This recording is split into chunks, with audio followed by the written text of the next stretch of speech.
Now I've got some examples here. So let's start with the reactive. I've already mentioned the car radio example.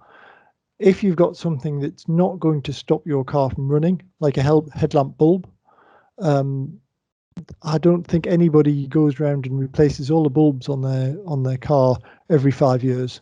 I think they normally wait until a bulb goes out and then they get a new bulb and fit it.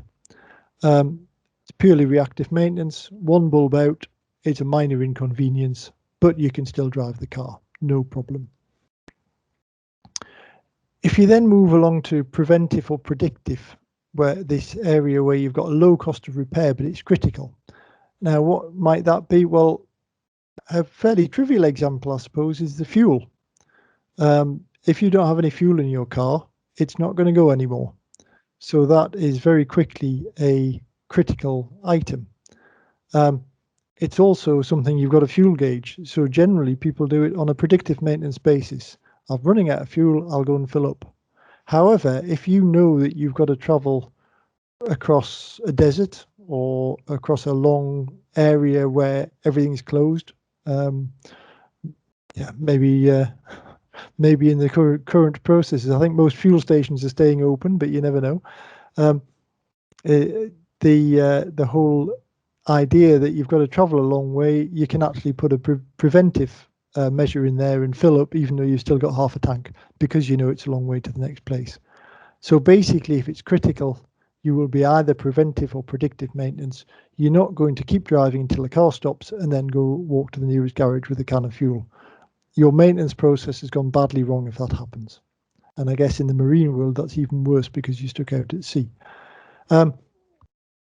We then come to those items which have got a high cost of repair, and do you what's critical and what's not critical.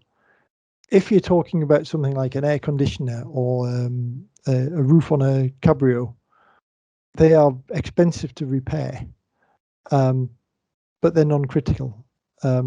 You aren't going to repair those until they need repairing. So with an aircon, you will be able to check the levels of the fluids, you'll be able to see what's going on and just do maintenance when it's required to keep it running. Same with the roof, you'd be able to hear the noises from the motors, whether there's any problems with how smoothly it runs, and just keep it maintained nicely that way.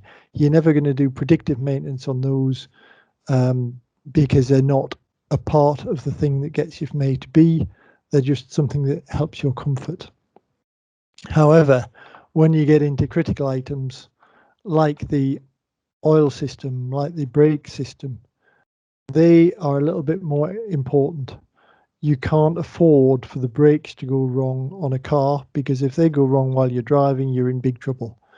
You can't afford for the oil system to go completely out of control. If the quality of the oil goes down too far, then the engine can be completely wrecked, and that's going to finish your car off, basically. So those items are done generally on a preventive basis. You make sure they are working, whether or not you've seen any items that suggest they're going wrong, and you also do condition monitoring on them.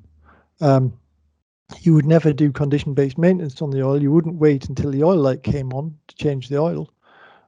But if the oil light did come on, you would then immediately find somewhere to go and get some extra oil, because that's so critical to the engine that you monitor it as well as doing predictive maintenance on it, preventive maintenance on it, sorry. So those are our basic strategies, and we have to choose from those strategies in order to get the right performance from our entire process, the car in this case, as well as reducing our costs as far as we can.